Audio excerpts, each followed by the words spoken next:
Hello and welcome. I'm Ann Weiser Cornell, and this is Loving Your Aging Life, Finding Meaning as You Get Older. Wonderful to be with you today. I'm very excited and happy about sharing the process of giving ourselves emotional support in the aging process. And I'm doing that these days. So I'm really excited to share it with you. I'm going to have a few slides to share with you today. Here's our webinar today, Loving Your Aging Life, Finding Meaning in Getting Older. Every day, you're one day older. And does that thought bring stress? Because if so, you're not alone.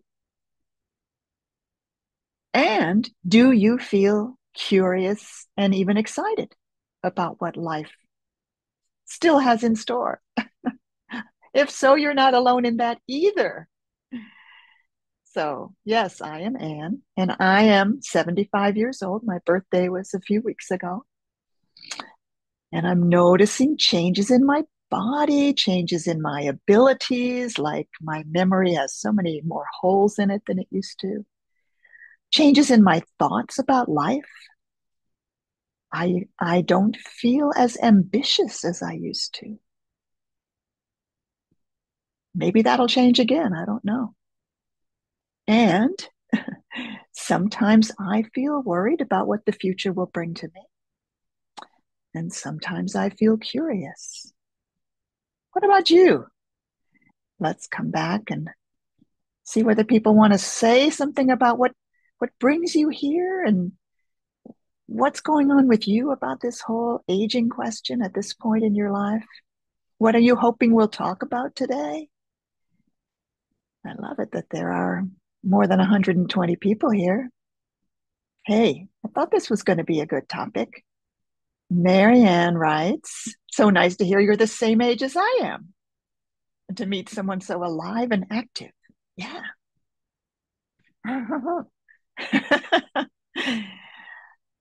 B writes, I'm getting afraid of going alone in the dark, and I never had this. Okay, so new fears. Interesting. Yeah. Sabrine writes, remembering my relevance. I like that. You know you have relevance. You want support in remembering it. Mm-hmm. Stephen writes, I'm 73 and definitely feeling changes. Elizabeth writes, I'm worried about getting dementia. Both my parents suffered from it. I'm 71. Yeah, having seen that in your parents, no wonder.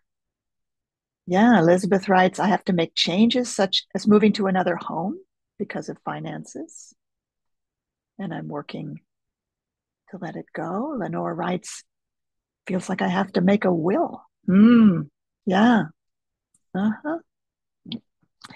Okay. Wow. Thank you so much for people for sharing in the chat what's going on with you. I'm not even going to read all of these because I've got a lot I want to share with you, but this is wonderful. Let's start by taking a look at what we're going to do today.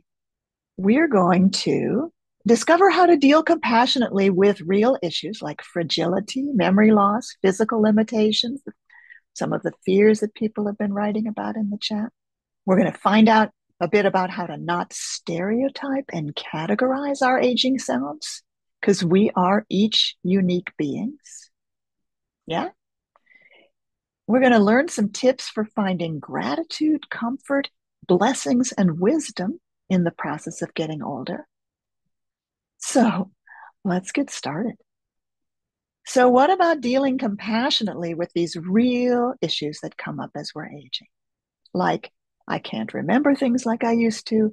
I can't do what I used to do. My body is more fragile. I have to be careful. Well, these bring up emotions. So, how do you feel about these new limitations you might be experiencing? Anxious, worried, uneasy, sad, scared? That all makes sense. So, what I'm going to say is the key is to be with your feelings, let them be here, accompany your feelings without being taken over by them. And that makes all the difference in the world. The feelings need company, but they need you to stay here and not be taken over by them. We call that ability to be with how you feel. We call it self in presence. Many of you may have heard about this before, but I'm bringing it up here because it's so important, so powerful. So, what is self in presence? Well, it's the ability to turn toward your feelings and allow them to be here. So, being self in presence isn't fighting with your feelings, it's accepting them. So, just to practice the self in presence process, this is when you start with a sentence like, I am anxious, and you change it to, something in me is anxious. And then you add, and I am saying hello to that. Okay? So let's give that a try. Take a moment to bring awareness to your body right now. The topic is aging, and especially the changes and even losses that you might be experiencing that feel like they have to do with aging. And pause and sense how you are feeling about that. Worried, anxious, nervous, scared. Notice if you're feeling that in your body. Maybe there's a clenching in your throat or a tightness in your chest. Right? Now, see if it's possible to be kind and gentle to what you're feeling there in your body, to bring your own compassionate kindness to something in you that's feeling that way. So, something in me is feeling really worried. Something in me is anxious. Something in me is scared. Whatever fits for you. Something in me is clenching. Yeah. Try saying it with the something in me language. And now, say hello to that. I'm sensing something in me feels da da da. And I am saying hello to that. You could even move a gentle hand to the place in your body where you're feeling it. Now notice what difference that makes. What we're hoping for is that the feeling isn't chased away. It's not being pushed out. We're not afraid of our feelings. We don't need to be. We just get bigger than our feelings. Like, I am here with this. I'm being gentle with this. I'm being tender with this. We're being gentle and tender with our own selves. That's a radical thing to do, frankly. So, how was that for you? Did you give it a try? Marianne writes, it was calming. Sabrine says the feeling shifted to one more calming. May writes, it's like a claw scratching the chest. Ah, you really felt what that's like in your body. Okay, so say hello to the claw in the chest and be gentle with that. Barbara writes, being with all that brings tears I've been holding back for a while. Okay, welcome tears.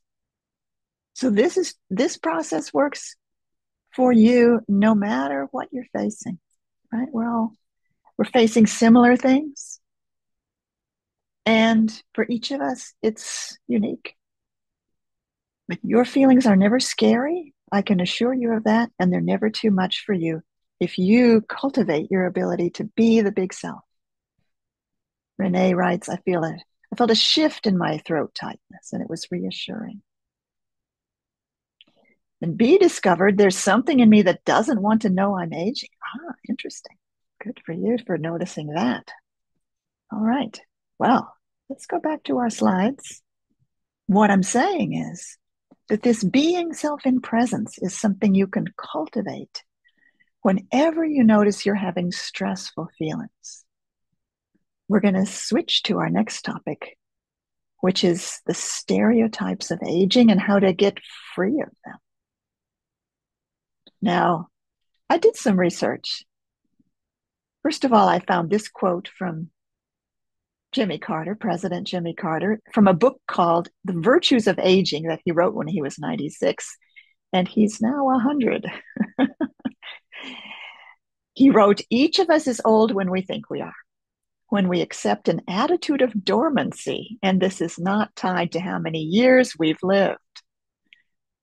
So I did some research and I wondered how many people have had flourishing lives when the world considered them old. So these people's stories breaks the stereotype of aging.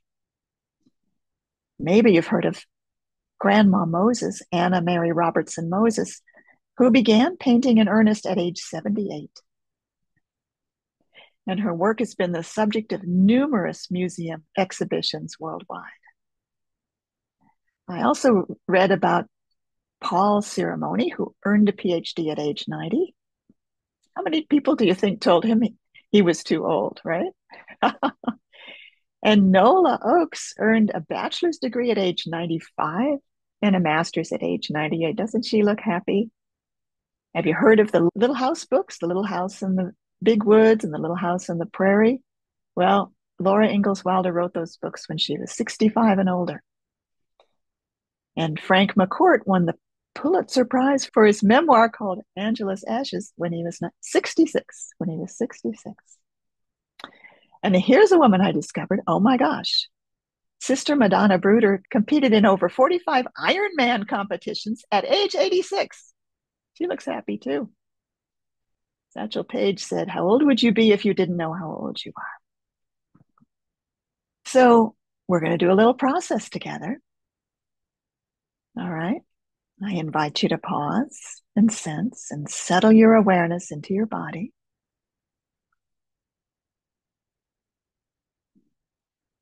And then bring up to yourself that you are the age you are. Say to yourself the number of that age. I am, like in my case, I am 75. And notice how different is the way you actually feel from how you thought you would feel at this age. Maybe it's the same, but I remember when I was a child, I was born in 1949, and I realized that the millennium would come when I was 50, 51. And I thought, oh my gosh, I'll be such an old person when we get to see the calendar turn to the year 2000. 75. Really, really old. So we're noticing, is there a difference?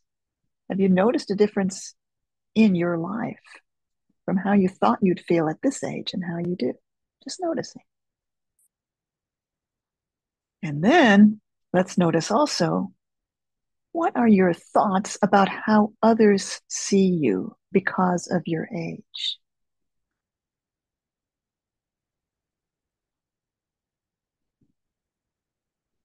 And what's the difference between how you feel and what you know you're still capable of and what you think others think about you?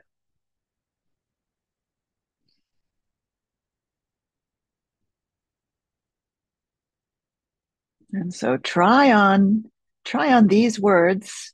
I am a unique being and not the same as anyone else.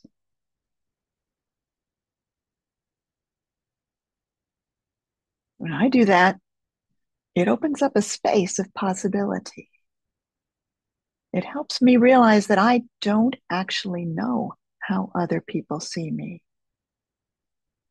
My thoughts about how other people see me because of my age are largely inside me. It's true that there are cultural stereotypes, but about any particular person and how they see me, I have no idea.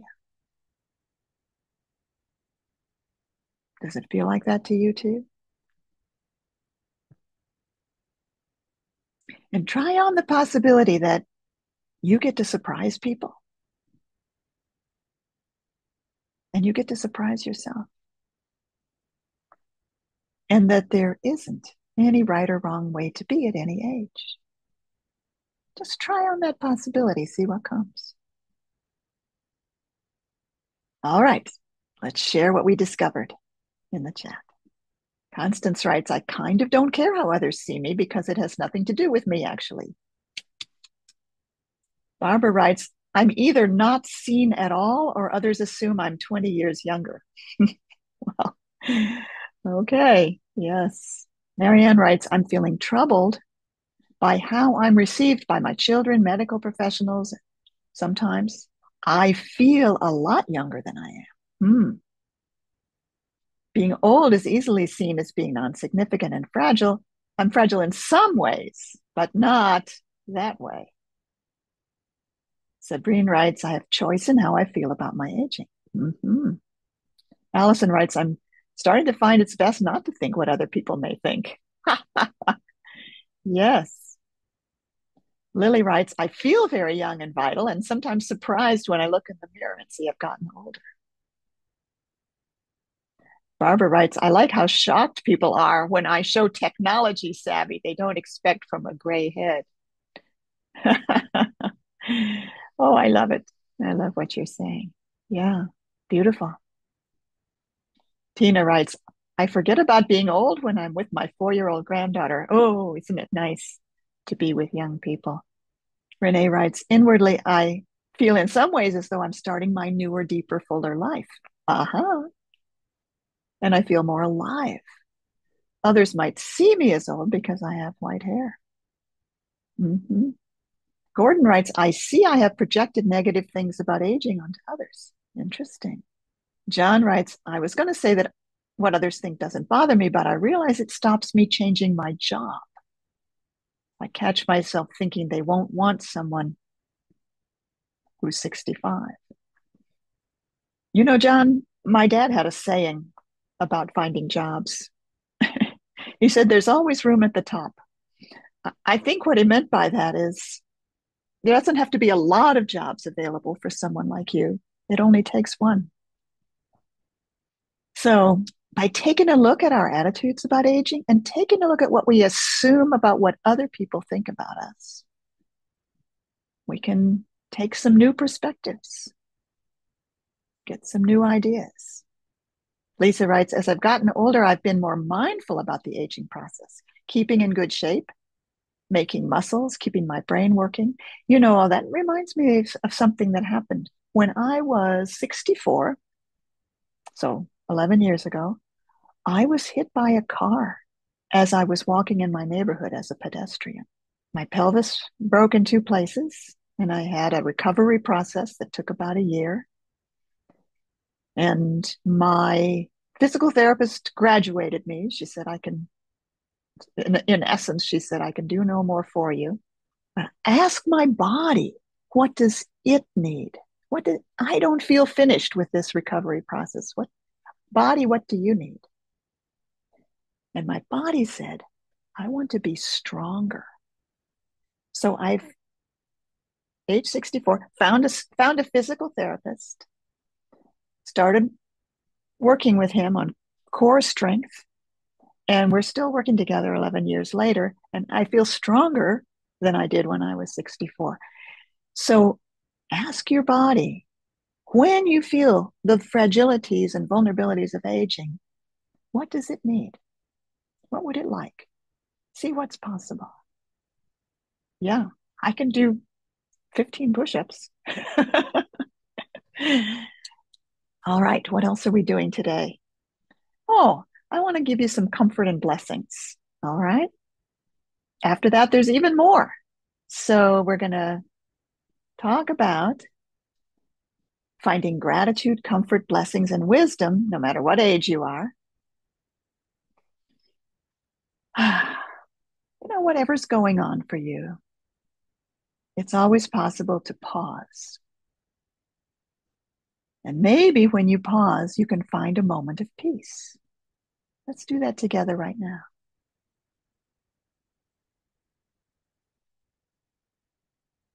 Oh, and by the way, I'm completely recovered from that injury from 11 years ago.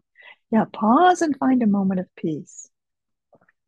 And here and now, right, wherever you are, you're on the computer or something, look around you for an object you love an object you love and that you can hold in your hand.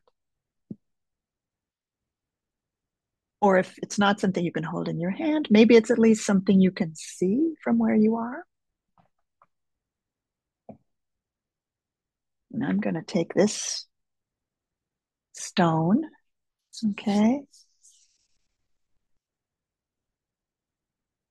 And now hold it or look at it or take it in and let yourself feel what it means to you.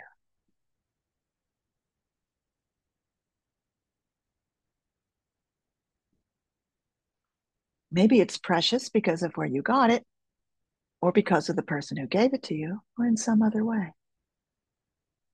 It's taking some time to take that in. Maybe it just feels good to hold. Yes. So now imagine that this beloved object can give you a blessing, okay? It's going to bless you. And just pause and sense. Yeah, it's okay to make this up, but you're imagining what blessing would it give you if it could give you a blessing? Or maybe it actually does. Ooh, my smooth stone just told me, may your days be smooth. Take a little more time with that if you need it. Your object can give you a blessing. And then receive the blessing. So you receive the blessing. May my days be smooth. Okay, I receive that. See, it's one thing to hear it. It's another thing to really take it in and receive it. And the next step is to imagine passing it on to someone else who needs it. May your days be smooth.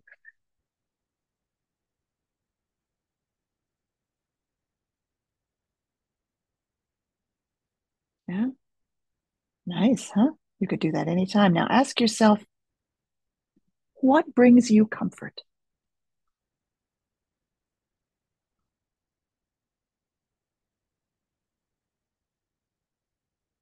What brings you comfort? Sitting with a warm cup of something in my hands is pretty reliable. I also have a certain chair in my house that I love to sit in. What about you? Okay, next question. What brings you happiness? My granddaughter. Wait, I'll take a little longer and see if I can get some more answers to that one. What brings me happiness? What I'm doing right now brings me happiness, sharing this with you. What about you? What brings you happiness? Hey, let 3 or 4 things come.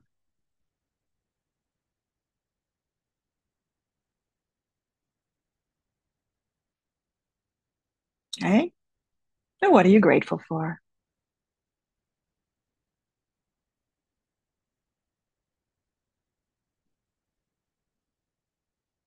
What are you grateful for?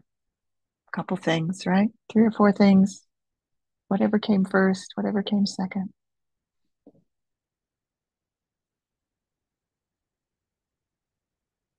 So invite your body to give you the feeling of how it feels to receive these blessings and to know you have these sources of comfort.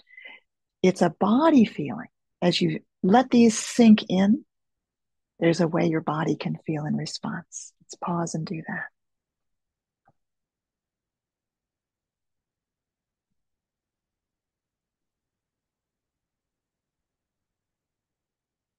Mm. Yeah, I'm getting a nice, warm, settled, spacious feeling. How about you? How was that for you? Pausing to get comfort and blessings. Mm-hmm. Colin writes, it feels like water soaking into dry ground. Switbert says, I'm grateful for my life. Beautiful. Joyce is grateful for friends. Laura is grateful for another day. Yeah. What brings comfort? A good book, walking among the autumn leaves. Catherine writes, comfort comes as I rest my attention in my heart. Oh, Allison got a blessing from a stone. May your days be bright and healthy. And Barbara says, my two cats' blessing is, may you have all the treats you want. Oh, nice. May your bones be strong. So nice. Great, great, great. Look at all the blessings that can come. Allison writes, got totally lost in the feeling of blessings and comfort, like a life switch turning on. Yay. So beautiful. Well, we could say even more, and we will. We've got more time, of course. The next thing I want to do is talk about how I can support you even more. So just want to tell you about the course that's coming. I think a lot of you are interested in that. Brand new. It's called It's Not All Downhill, Finding the Gifts in Aging. And it's one of my 21-day course. Some of you may have taken some of the courses I've given in the past. The way it works is for 21 days, every day, you will get a video by me, be about 10 minutes long or less. So short videos, one a day.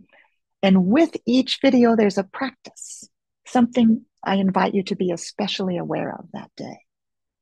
The course is really in the videos. It doesn't matter a lot if you can come to the live calls. Those live calls are Q&A calls where I don't present any new material.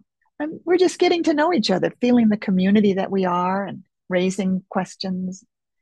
Those are November 6, 20 and December 4. And it's at the same time as this webinar, but on Wednesdays.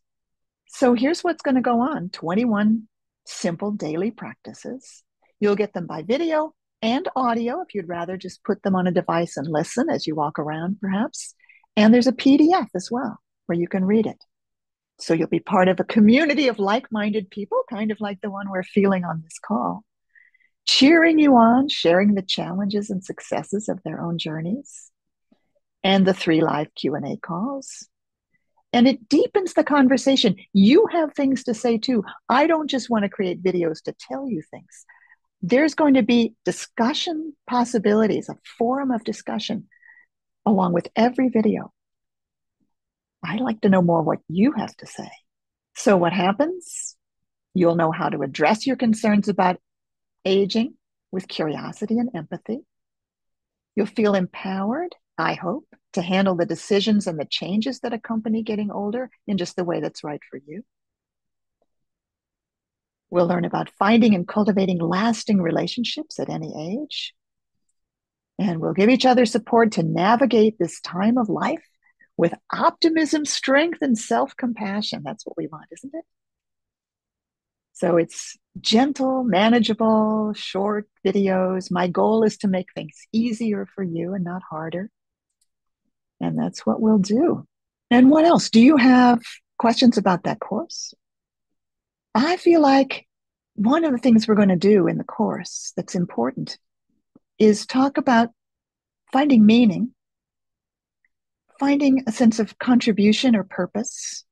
One of the things that can happen to us as we get older is our previous sources of meaning and purpose maybe aren't there anymore. And there's a human need for contribution, meaning, and purpose. So one of the things we're going to talk about is that.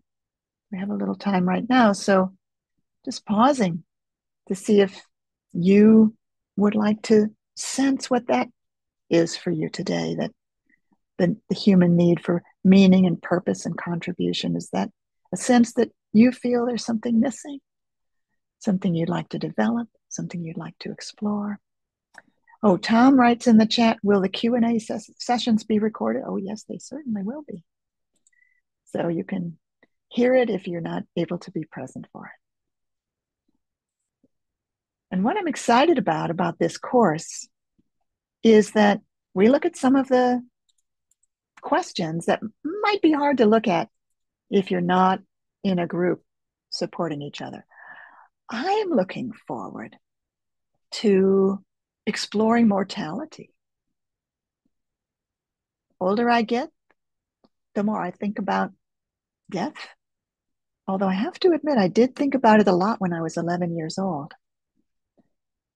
What if we do that together in this course?